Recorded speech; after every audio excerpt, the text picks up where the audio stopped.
अस्सलाम वालेकुम फ्रेंड्स, कैसे हैं आप सब। आप लोगों का दिल से स्वागत करती हूँ, दिल से वेलकम करती हूँ मेरे चैनल आयशा का दस्तरखान पर। आज का ब्लॉग मैंने एक दिन पहले की रात से शुरू की थी, क्योंकि मुझे अगले दिन डोसा बनाना था। तो मैंने सोची कि रात से ही मैं ब्लॉग स्टार्ट करती हूँ और आप लोगों को बता भी देती हूँ कि डोसा बनाने के लिए प्रिपरेशन क्या चाहिए होती है। तो ये मैंने कम से कम तकरीबन दोपहर के वक्त से ये चावल भिगो कर रखे थे। ये जाड़े चावल आते हैं, मोटा चावल। आप कोई भी डोसा बनाने के लिए कोई भी चावल का इस्तेमाल कर सकते हैं। चावलों के अंदर मैंने 4 चम्मच चने की दाल भी भिगो कर रखी थी। अलग से एक छोटी कटोरी में मैंने 1 चम्मच मेथी दाना भिगाया था। और यहाँ पर जिस कटोरी से मैंने चावल लिए थे, उस कटोरी से आधी कटोरी यहाँ पर मैंने ले ली थी उड़द की दाल। इसे भी अलग से भिगा कर रख दिया था। यहाँ पर मैं 2 कटोरी चावलों का इस्तेमाल कर रही हूँ और उड़द की दाल का इस्तेमाल मैंने आधी कटोरी किया है। मेथी दाने का इस्तेमाल मैंने यहाँ पर 1 चाय का चम्मच ही लिया था।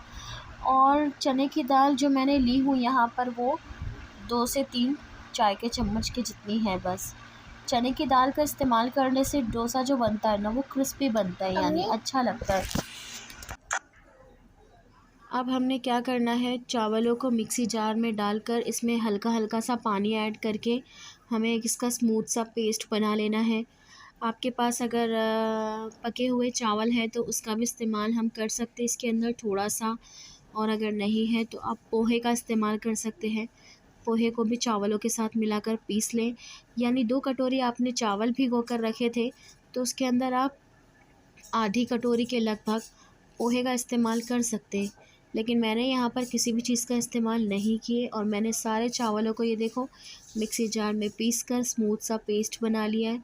अब मैं इसी कंटेनर में ढक कर इसे ओवरनाइट के लिए रखने वाली हूँ, ताकि इसके अंदर एक अच्छा सा फॉर्मेट बन जाए, ये फूल जाए अच्छी तरीके से। मैं जब भी डोसा या इडली बनाती हूँ तो उसे फॉर्मेट करने के लिए इनो या सोडा, इसमें से कोई चीज़ का इस्तेमाल नहीं करती। बस पीसे हुए चावलों का जो आटा होता है उसे देर तक सोक करने के लिए छोड़ देती हूँ, तो वो ऑटोमेटिकली कम्प्लीटली तैयार हो जाता है। यहाँ पर मैं इसका ढक्कन लगा रही थी, लीड, लेकिन मुझे लगा कि ये जब भीगेगा, सोक हो जाएगा, तो ये फूल जाएगा। तो फूलने के बाद ये हो सकता है स्पेस ना मिलने की वजह से ना फूले। तो मैंने इसे एक प्लेट को ऐसे पलट कर रख दिया था इसके ऊपर। अब ये मैंने रात को तकरीबन मतलब पूरी ओवरनाइट इसे मैंने भिगा कर रख दिया था। 7 से 8 घंटे, या मैं ये कहूँ कि डोसा जब तक मैं बनाकर तैयार करती हूँ तब तक 9 घंटे इसे हो चुके थे। और इसे मैंने रूम टेम्परेचर पे ही रखा था, यानी मैंने मतलब बाहर ही रख ली थी, मैंने इसको फ्रिज में नहीं रखी थी।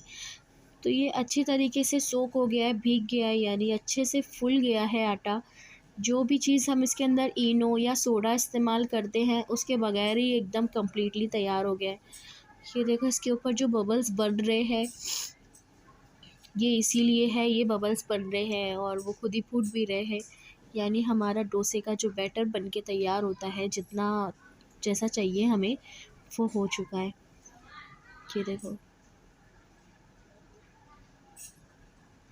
अब हमने सबसे पहले इसको साइड में रख कर चटनी बनाने की तैयारी कर लेते हैं। तो मैंने यहाँ पर 2 तरह की चटनी बनाई थी। इन दोनों में से जो चाहिए, जो मर्ज़ी आपको, आप बना सकते हैं। चटनी बनाने के लिए सबसे पहले एक पैन में मैंने थोड़ा सा राई का तेल गरम कर ली। उसके अंदर मैंने 5 चम्मच के लगभग राई ऐड की। राई ऐड करने के बाद इसे अच्छी तरीके से चटक जाने देंगे। उसके बाद इसके अंदर 5 चम्मच के लगभग ज़ीरा ऐड करेंगे। ज़ीरा ऐड करने के बाद ज़ीरे को भी अच्छे से चटक जाने देंगे। ये एक तड़का है, इसके बाद हम इसके अंदर दूसरा तड़का भी लगाएंगे। अब ये दोनों हो जाए अच्छी तरीके से, तो फिर इसके अंदर एक मीडियम साइज़ की बारीक कटी हुई प्याज हमें ऐड कर लेनी है इसके अंदर।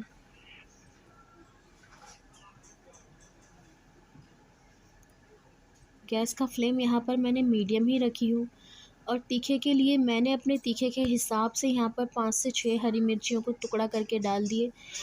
अब आपकी मर्ज़ी के मुताबिक आप तीखा कम खाना पसंद करते तो मिर्चियों का रेशो कम कर सकते। इसको अच्छे से स्टर करते हुए भून लेंगे।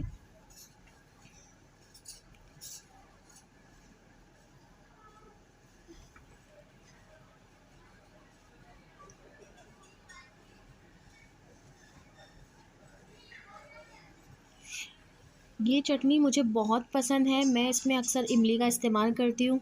ये खट्टी चटनी बनती है, पर आज मेरे घर पर इमली नहीं थी और सुबह-सुबह के टाइम पर कहीं मिलती भी नहीं, इसलिए मैंने एज़ इट इज़ जो थी, मतलब बिल्कुल बिना इमली के ही इसे बनाकर तैयार कर ली। वरना ये इमली के साथ बनती है। जब हम इस चटनी को पीसते हैं ना, तो मिक्सी जार में हम इसमें थोड़ी इमली भी ऐड कर लेते हैं, ताकि ये थोड़ी-सी तीखी और खट्टी बन जाए। अब इसके अंदर मैंने 2 मीडियम साइज़ की टमाटर ऐड कर ली।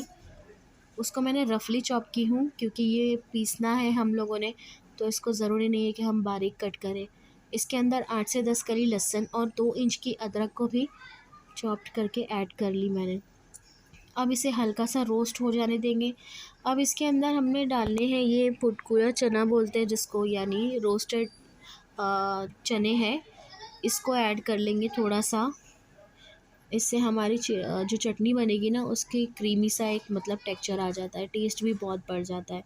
मुझे ये पसंद है। मैं जब इसके अंदर इमली ऐड करती हूँ ना, तो अगर घर पे मौजूद हो तो सेंगदाने भी इसके अंदर थोड़े से ऐड कर लेती हूँ। लेकिन आज सेंगदाने और इमली दोनों ही नहीं थी, तो मैंने उसके बगैर ही ये चटनी बनाकर तैयार कर ली। अब इसके अंदर टेस्ट के हिसाब से नमक मिक्स कर लेंगे और इसे भून लेंगे 2 से 3 मिनट के लिए। ये देखो 2 से 3 मिनट हो गए हम इसे भूनते हुए। अब इसे ठंडा करने के लिए एक बर्तन में रख लेंगे और उसको फिर मिक्सी जार में एक चटनी के जितना पेस्ट बना लेंगे। उसी कढ़ाई पे मैंने दोबारा से तेल गरम कर ली। हमें चटनी चटनी में दूसरा तड़का लगाना है, तो सबसे पहले राई ऐड करेंगे, उसके बाद ज़ीरा ऐड करेंगे। राई और ज़ीरा ऐड करने के बाद हमने इस वक्त करना क्या है, जो पीसी हुई चटनी है ना हमारी, जो हमने अभी बनाया है, मिक्सर में पीस के रखा था, उसे इसमें ऐड कर लेंगे। ये दूसरा तड़का बन जाएगा। राई और ज़ीरा जैसे ही चटक जाए, तड़का तैयार हो जाए, तो गैस को हम बंद कर लेंगे, क्योंकि चटनी को हमने पकाना नहीं है। गैस बंद है। अब हमने ये सारी चटनी इसके अंदर ऐड कर ली। अब इसके अंदर हल्का सा पानी ऐड करेंगे और एक कम्प्लीटली मिक्स कर देंगे तड़के को चटनी के साथ। बस हमारी ये एक चटनी बनके रेडी हो जाएगी। मेरे बोलने पर है ना, आप एक बार बिल्कुल घर में ज़रूर बना कर देखो, आपको ये बहुत अच्छी लगेगी। बस इसमें इमली का इस्तेमाल याद से कर लें, अगर नहीं है तो भी कोई मसला नहीं है। मैंने तो बिना इमली के ही बना ली थी। आप भी चाहो तो, अगर खट्टा नहीं पसंद करते तो बगैर इमली के ही बना सकते हैं, और अगर खट्टा पसंद करते हैं, खाते हैं, तो इमली भी ऐड कर सकते हैं इसके अंदर। बस जब इसको हम मिक्सी में पीसेंगे ना, उसी वक्त इमली ऐड कर लेंगे। एक चटनी बनके तैयार हो गई है। चलते हैं दूसरी चटनी बनाने के लिए। तो यहाँ पर मैंने 1 कटोरी नारियल ले ली हूँ और 1 कटोरी मैंने फिर से ले ली हूँ इसके अंदर रोस्टेड चने, जो कुटकुले चने होते हैं वो। ये दोनों 1-1 कटोरी मैंने ले ली हूँ। अब इसके अंदर मुझे लेना है कम से कम 8 से 10 कली लहसुन की ले लेनी है, और तीखे के लिए 4 से 5 हरी मिर्ची लेनी है। बस नमक ऐड करेंगे इसमें टेस्ट के हिसाब से और इसे पीस लेंगे। हल्का हल्का पानी डालकर इसे दरदरा सा पीस लेंगे, या फिर आप बारीक भी पीस सकते हैं, ये आपकी मर्ज़ी है। क्योंकि ये जो चटनी कोकोनट की जो चटनी है ना, ये दरदरी सी भी बनती है, बारीक भी बनती है। अब दूसरे बर्तन में हल्का सा तेल गरम करेंगे और तेल गरम हो जाने के बाद इसके अंदर एक इसका तड़का देंगे राई और ज़ीरे का। यहाँ पर भी हमने यही करना है कि एक बार राई और ज़ीरा दोनों गरम हो जाए, चटक जाए, तो हमने गैस को कर देना है बंद। क्योंकि फिर जो चटनी आपने अभी कोकोनट की पीस कर रखी है, उसे गैस पर पकाते रहिए, वो फट जाती है। एक बार राई और ज़ीरा चटक गया अच्छी तरीके से,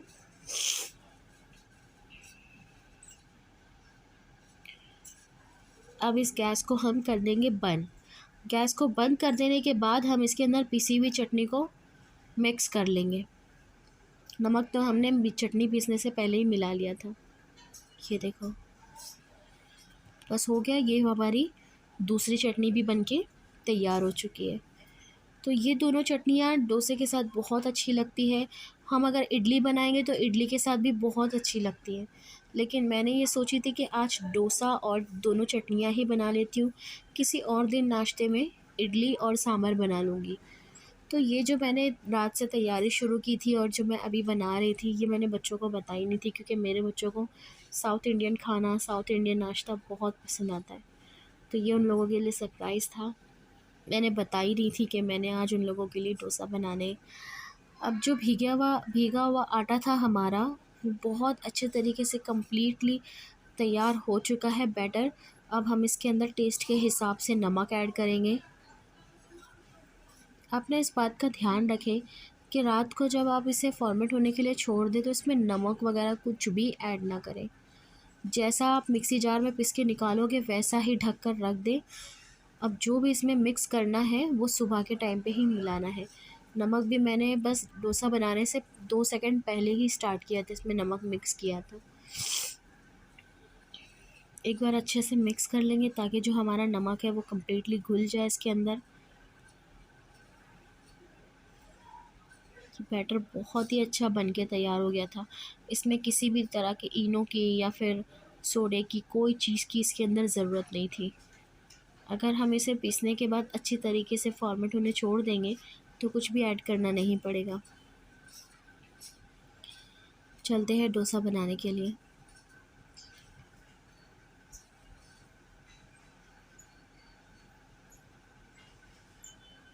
ये देखो, यहाँ पर तवे पर मैंने अच्छे से पानी छिड़क दी। तवा बहुत तेज़ गरम हो तो डोसा चिपकता है। आप एक दफ़ा तवे को अच्छे से गरम हो जाने दो और उसके बाद पानी छिड़क के उसको थोड़ा सा नॉर्मल कर लो और फिर पानी को अच्छे से साफ़ कर लो। उसके बाद आप इसके ऊपर बैटर डालो और फैलाओगे ना तो डोसा चिपकेगा नहीं, बहुत ही अच्छा बनेगा। ये देखो, ये मैंने चटनी बना के तैयार कर ली थी, चाय भी बन गई थी मेरी। तो मैंने दोनों तरफ दोनों तवे पर, दोनों गैस पर तवा रख दी थी और दोनों पर बना रही थी मैं डोसा, कि फटाफट से बनाकर बच्चों को दे दूँ। ये देखो, अच्छा एकदम क्रिस्पी सा डोसा बन के तैयार हो गया।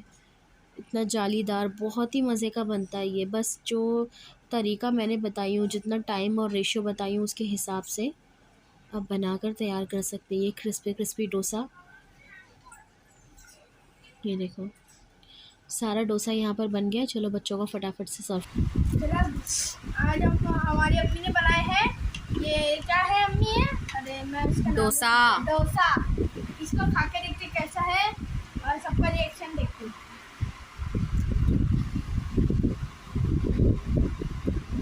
एकदम मस्त। सच्ची में?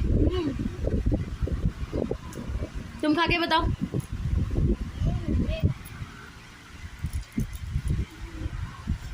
ये मैंने डोसे के साथ बनाई लाल चटनी और ये सफ़ेद चटनी नारियल की, और ये टमाटर प्याज और भुने हुए चने की ये बनती है। चलो एक बार इसको खा के देखते हैं। बहुत अच्छा है अम्मी, तो ये बहुत अच्छा लगता है। तो ये तुम लोगों का पहला सरप्राइज़ था। मैंने बताई नहीं थी कि आज नाश्ते में क्या बना रही हूँ। और सेकंड सरप्राइज़ है कि आज तुम लोगों को स्कूल की छुट्टियों का लास्ट डे है।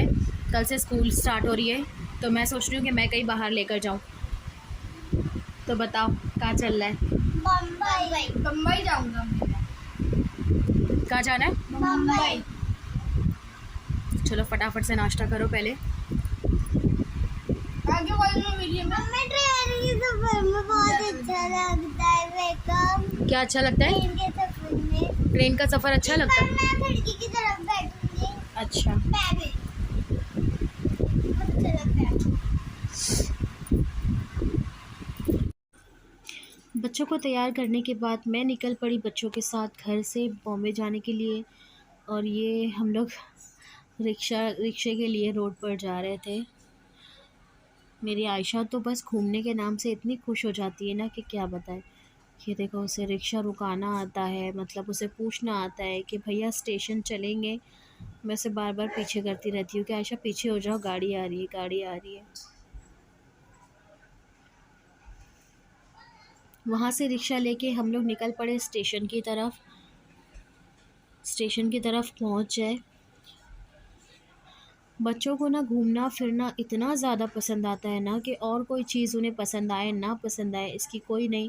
मैं रिक्शे में बैठे बैठे ये सोच रही थी कि बच्चों को घुमाने तो निकली हूँ, तो क्यों ना अगर मैं बॉम्बे की तरफ जा रही हूँ तो मैं कोई ऐसा मतलब कोई सामान भी खरीद लूँ, कोई शॉपिंग कर लूँ। शादी के जो कपड़े बाकी थे बाकी और एक दो कपड़े और ले लूँ। यानी मैं रिक्शे में बैठे बैठे ये सोच ही रही थी। फिर प्लेटफॉर्म पे पहुँच कर ट्रेन का इंतज़ार किए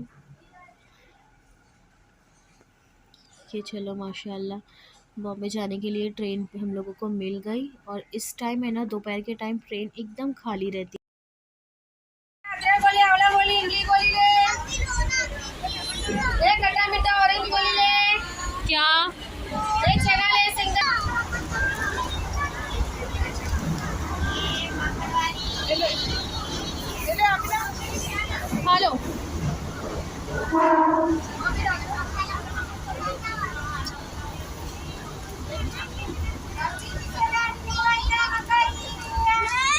मकानी नींबू ली। नींबू आएगा मकाई। गाड़ी जिसने नींबू।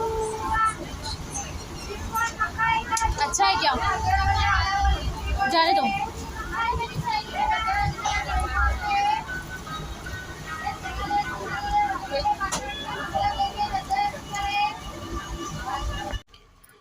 मस्जिद बंदर स्टेशन उतरने के बाद मैं सीधा वॉकिंग डिस्टेंस पर ही पड़ता है मोहम्मद अली रोड, वहाँ पहुँच गई।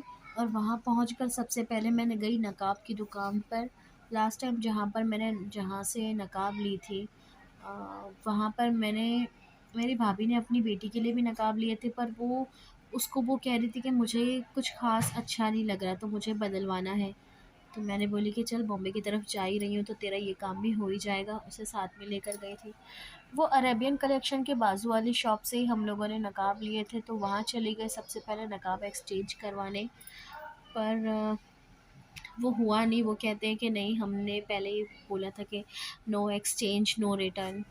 तो मैंने बोली कि चलो फिर कोई बात नहीं, नहीं बदल रहे तो क्या है, एक्सचेंज लेकिन कर लेते तो अच्छा था, क्योंकि ये कपड़ों वगैरह का साइज़ का रहता है, नकाब का भी वैसा ही मसला है। लेकिन नहीं किया उन लोगों ने। फिर उसके बाद हम लोग नाकोदा मोहल्ला पहुंच गए यहाँ पर मेन मार्केट में।